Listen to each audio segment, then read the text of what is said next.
Senhor Csaba Kőrösi, presidente da 77ª Assembleia Geral das Nações Unidas, senhor Antônio Guterres, secretário-geral das Nações Unidas, senhoras e senhores, chefes de Estado, de governo e de delegações. Senhoras e senhores, começo por cumprimentá-lo, embaixador Csaba Kőrösi, pela eleição para presidir esta Assembleia Geral. Esteja certo de contar com o apoio do Brasil. O tema escolhido para este debate geral gira em torno de um conceito que se aplica perfeitamente ao momento que vivemos, um divisor de águas. Senhor presidente, nossa responsabilidade coletiva nessa Assembleia Geral é compreender o alcance dos desafios que compõem esse divisor de águas e, a partir daí, construir respostas que tirem sua força dos objetivos que são comuns a todos nós. A tarefa não é simples, mas, a rigor, não temos alternativa. Esse esforço tem de começar no interior de cada um dos nossos países. Antes de tudo, é aquilo que realizamos no plano interno que dá a medida da autoridade com que agimos no plano internacional. Deixe-me falar da perspectiva do meu país. Quando o Brasil se manifesta sobre a agenda da saúde pública, fazemos isso com a autoridade de um governo que, durante a pandemia da Covid-19, não poupou esforços para salvar vidas e preservar empregos. Como tantos outros países, concentramos nossa atenção, desde a primeira hora, em garantir um auxílio financeiro emergencial aos mais necessitados. O nosso objetivo foi proteger a renda das famílias para que elas conseguissem enfrentar as dificuldades econômicas decorrentes da pandemia. Beneficiamos mais de 68 milhões de pessoas, o equivalente a 1/3 da nossa população. Em paralelo, lançamos um amplo programa de imunização, inclusive com produção doméstica de vacinas. Somos uma nação com 210 milhões de habitantes e já temos mais de 80% da população vacinada contra a Covid-19. Todos foram vacinados de forma voluntária, respeitando a liberdade individual de cada um.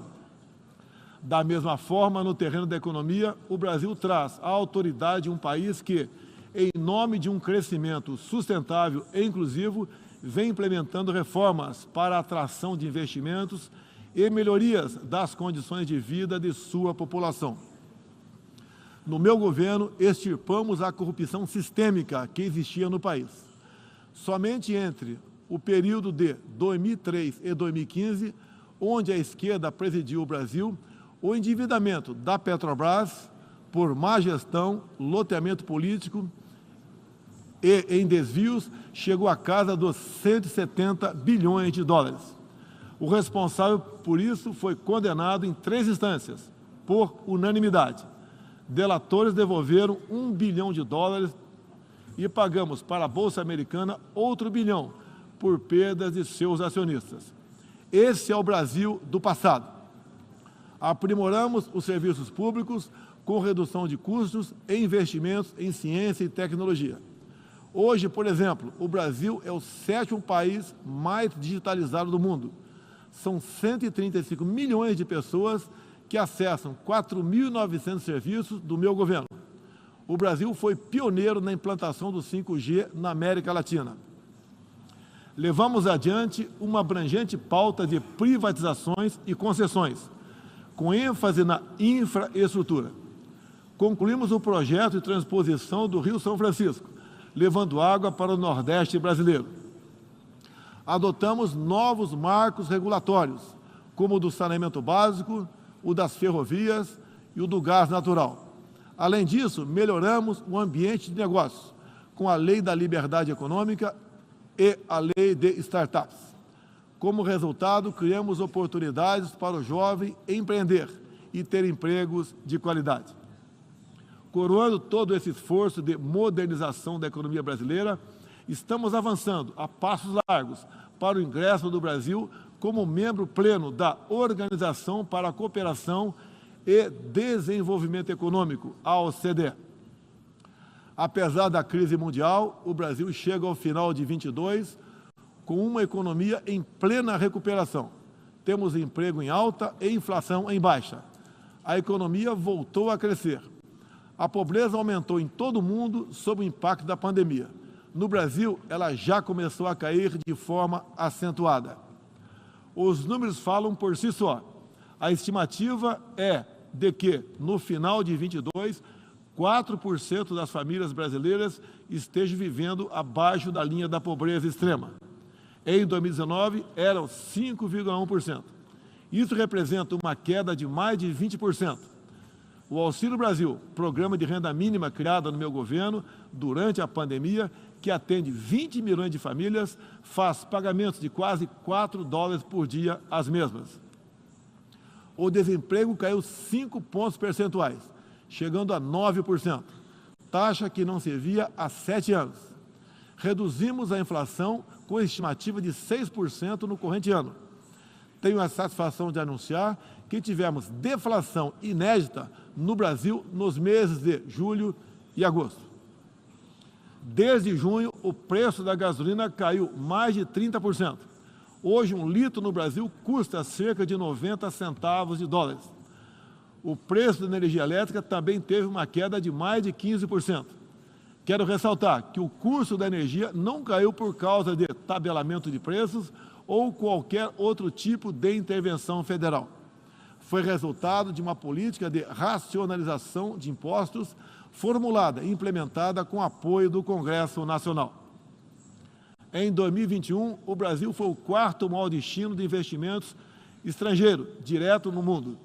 Nosso comércio exterior alcançou a marca histórica de 39% do PIB, mesmo diminuindo ou zerando impostos de milhares de produtos. No plano interno, também estamos batendo recordes em 3 áreas: arrecadação fiscal, lucro das empresas estatais e relação entre dívida pública e PIB. Aliás, em 21, tivemos superávit no resultado consolidado de contas públicas. O PIB brasileiro aumentou 1,2% no segundo semestre. A projeção de crescimento para 22 chega a 3%. Temos a tranquilidade de quem está no bom caminho, o caminho de uma prosperidade compartilhada entre os brasileiros e, mais além, compartilhada com nossos vizinhos e outros parceiros mundo afora. É isso que vemos, por exemplo, na produção de alimentos. Há 4 décadas, o Brasil importava alimentos. Hoje, somos um dos maiores exportadores mundiais. Isso só foi possível graças a pesados investimentos em ciência e inovação, com vistas à produtividade e à sustentabilidade. Faço aqui um tributo à pessoa de Alisson Paulinelli, candidato brasileiro ao Prêmio Nobel da Paz, por seu papel na expansão da fronteira agrícola brasileira com o uso de novas tecnologias. Este ano, o Brasil já começou a colheita da maior safra de grãos da nossa história. Estima-se pelo menos 270 milhões de toneladas. O Brasil também, em poucos anos, passará de importador a exportador de trigo. Para o período de 22 a 23, a previsão é que a produção total ultrapasse os 300 milhões de toneladas. Como afirmou a diretora-geral da Organização Mundial do Comércio, em recente visita que nos fez, se não fosse o agronegócio brasileiro, o planeta passaria fome, pois alimentamos mais de 1 bilhão de pessoas ao redor do mundo. O nosso agronegócio é orgulho nacional. Senhor presidente, quero lembrar que, também na área do desenvolvimento sustentável, o patrimônio de realizações do Brasil é fonte de credibilidade para a ação internacional do nosso país. Em matéria de meio ambiente e desenvolvimento sustentável, o Brasil é parte da solução e referência para o mundo. 2/3 de todo o território brasileiro permanecem com vegetação nativa, que se encontra exatamente como estava quando o Brasil foi descoberto em 1500. Na Amazônia brasileira, área equivalente à Europa Ocidental, mais de 80% da floresta continua intocada, ao contrário do que é divulgado pela grande mídia nacional e internacional. é fundamental que, ao cuidarmos do meio ambiente, não esqueçamos das pessoas. A região amazônica abriga mais de 20 milhões de habitantes, entre eles indígenas e ribeirinhos, cuja subsistência depende de algum aproveitamento econômico da floresta. Levamos internet a mais de 11 mil escolas rurais e a mais de 500 comunidades indígenas. O Brasil começou sua transição energética há quase meio século, em reação às crises do petróleo daquela época. Hoje temos uma indústria de biocombustíveis moderna e sustentável. Indústria que contribui para a matriz energética mais limpa entre os países do G20. Cerca de 84% da nossa matriz elétrica atualmente é renovável. E esse é o objetivo que muitos países desenvolvidos esperam alcançar somente depois de 2040 ou 2050. No ano passado, o Brasil foi escolhido pelas Nações Unidas como o país campeão da transição energética. Temos capacidade para ser um grande exportador mundial de energia limpa. Contamos com excedente já em construção, que pode chegar a mais de 100 gigawatts, entre biomassa, eólica, terrestre e solar, além da oportunidade ainda não explorada de eólicas marítimas de 700 gigawatts, com um dos menores custos de produção do mundo. Essas fontes produzirão hidrogênio verde para exportação. Parte dessa energia 100% limpa abre a possibilidade de sermos fornecedores de produtos industriais altamente competitivos, especialmente no Nordeste brasileiro, com uma das menores pegadas de carbono do mundo.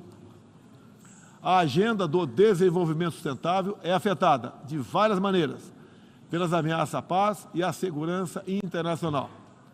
Erguemos as Nações Unidas em meio aos escombros da Segunda Guerra Mundial. O que nos motivava naquele momento era a determinação de evitar que se repetisse o ciclo de destruição que marcou a primeira metade do século XX. Até certo ponto, podemos dizer que fomos bem-sucedidos. Mas hoje, o conflito na Ucrânia serve de alerta. Uma reforma da ONU é essencial para encontrarmos a paz mundial. No caso específico do Conselho de Segurança, após 25 anos de debates, está claro que precisamos buscar soluções inovadoras. O Brasil fala desse assunto com base em uma experiência que remonta aos primórdios da ONU. É pela 11ª vez que ocupamos assento não permanente no Conselho. Temos buscado dar o melhor de nós para a solução pacífica e negociada dos conflitos internacionais, sempre guiados pela Carta da ONU e pelo direito internacional. O Brasil também tem um longo histórico de participação em missões de paz da ONU. De Suez a Angola, do Haiti ao Líbano, sempre estivemos ao lado da manutenção da paz. Também contribuímos para a paz ao abrirmos nossas fronteiras para aqueles que buscam uma chance de reconstruir suas vidas em nosso país. Desde 2018, mais de 6 milhões de irmãos venezuelanos foram obrigados a deixar seu país. Muitos deles vieram para o Brasil. Nossa resposta a esse desafio foi a Operação Acolhida, que se tornou referência internacional. Já são mais de 350 mil venezuelanos que encontraram em território brasileiro assistência emergencial, proteção, documentação e a possibilidade de um recomeço. Todos têm acesso ao mercado de trabalho, a serviços públicos e a benefícios sociais. Nos últimos meses, chegam por dia ao Brasil a pé cerca de 600 venezuelanos, a grande maioria dos quais mulheres e crianças, pesando em média 15 quilos a menos do que tinham antes, fugindo da violência e da fome. A política brasileira de acolhimento humanitário vai além da Venezuela. Temos também recebido haitianos, sírios, afegãos e ucranianos. Senhor presidente, o conflito na Ucrânia já se estende por 7 meses e gera apreensão não apenas na Europa, mas em todo o mundo. Quero, em primeiro lugar, renovar o agradecimento do Brasil aos países que ajudaram na evacuação de brasileiros que se encontravam na Ucrânia quando começou o conflito. Refiro-me especialmente à Eslováquia, Hungria, Polônia, Romênia e República Tcheca. A operação foi exitosa. Não deixamos ninguém para trás, nem mesmo seus animais de estimação. Diante do conflito em si, o Brasil tem se pautado pelos princípios do direito internacional e da Carta da ONU. Princípios que estão consagrados também em nossa Constituição. Defendemos um cessar-fogo imediato, a proteção de civis e não combatentes, a preservação da infraestrutura crítica para assistência à população e a manutenção de todos os canais de diálogo entre as partes em conflito. Esses são os primeiros passos para alcançarmos uma solução que seja duradoura e sustentável. Temos trabalhado nessa direção. Nas Nações Unidas e em outros fóruns, temos tentado evitar o bloqueio dos canais de diálogo, causado pela polarização em torno do conflito. É nesse sentido que somos contra o isolamento diplomático e econômico. As consequências do conflito já se fazem sentir nos preços mundiais de alimentos, de combustíveis e de outros insumos. Esses impactos nos colocam a todos na contramão dos objetivos do desenvolvimento sustentável. Países que se apresentavam como líderes da economia de baixo carbono, agora passaram a usar fontes sujas de energia. Isso configura um grave retrocesso para o meio ambiente. Apoiamos todos os esforços para reduzir os impactos econômicos dessa crise, mas não acreditamos que o melhor caminho seja a adoção de sanções unilaterais e seletivas, contrárias ao direito internacional. Essas medidas têm prejudicado a retomada da economia e afetado os direitos humanos de populações vulneráveis, inclusive em países da própria Europa. A solução para o conflito da Ucrânia será alcançada somente pela negociação e pelo diálogo. Faço aqui um apelo às partes, bem como a toda a comunidade internacional. Não deixe escapar nenhuma oportunidade de pôr fim ao conflito e de garantir a paz. A estabilidade, a segurança e a prosperidade da humanidade correm sério risco se o conflito continuar. Senhor presidente, tenho sido um defensor incondicional da liberdade de expressão. Além disso, no meu governo, o Brasil tem trabalhado para trazer o direito à liberdade de religião para o centro da agenda internacional de direitos humanos. É essencial garantir que todos tenham o direito de professar e praticar livremente sua orientação religiosa, sem discriminação. Quero aqui anunciar que o Brasil abre suas portas para acolher os padres e freiras católicos que têm sofrido perseguição do regime ditatorial da Nicarágua. O Brasil repudia a perseguição religiosa em qualquer lugar do mundo. Outros valores fundamentais para a sociedade brasileira, com reflexo na pauta dos direitos humanos, são a defesa da família, do direito à vida desde a concepção, a legítima defesa e o repúdio à ideologia de gênero. Quero também destacar aqui a prioridade que temos atribuído à proteção das mulheres. Nosso esforço em sancionar mais de 70 normas legais sobre o tema desde o início do meu governo, em 2019, é prova cabal desse compromisso. Combatemos a violência contra as mulheres com todo rigor. Isso é parte da nossa prioridade mais ampla de garantir segurança pública a todos os brasileiros. Os resultados aparecem em nosso governo. A queda de 7,7% no número de feminicídios e diminuição do número geral de mortes por homicídio. Em 2017, eram 30 mortes por 100 mil habitantes. Agora são 19. A violência no campo também caiu ao mesmo tempo que aumentamos a regularização da propriedade da terra para os assentados. No meu governo, entregamos 400 mil títulos rurais, 80% deles para as mulheres. Trabalhamos no Brasil para que tenhamos mulheres fortes e independentes, para que possam chegar aonde elas quiserem. A primeira-dama, Michele Bolsonaro, trouxe novo significado ao trabalho de voluntariado desde 2019, com especial atenção aos portadores de deficiências e doenças raras. Senhor presidente, senhor secretário-geral, senhoras e senhores, chefe de Estado e de governo, senhoras e senhores, Neste 7 de setembro, o Brasil completou 200 anos de história como nação independente. Milhões de brasileiros foram às ruas, convocados pelo seu presidente, trajando as cores da nossa bandeira. Foi a maior demonstração cívica da história do nosso país. Um povo que acredita em Deus, pátria, família e liberdade. Muito obrigado a todos os senhores.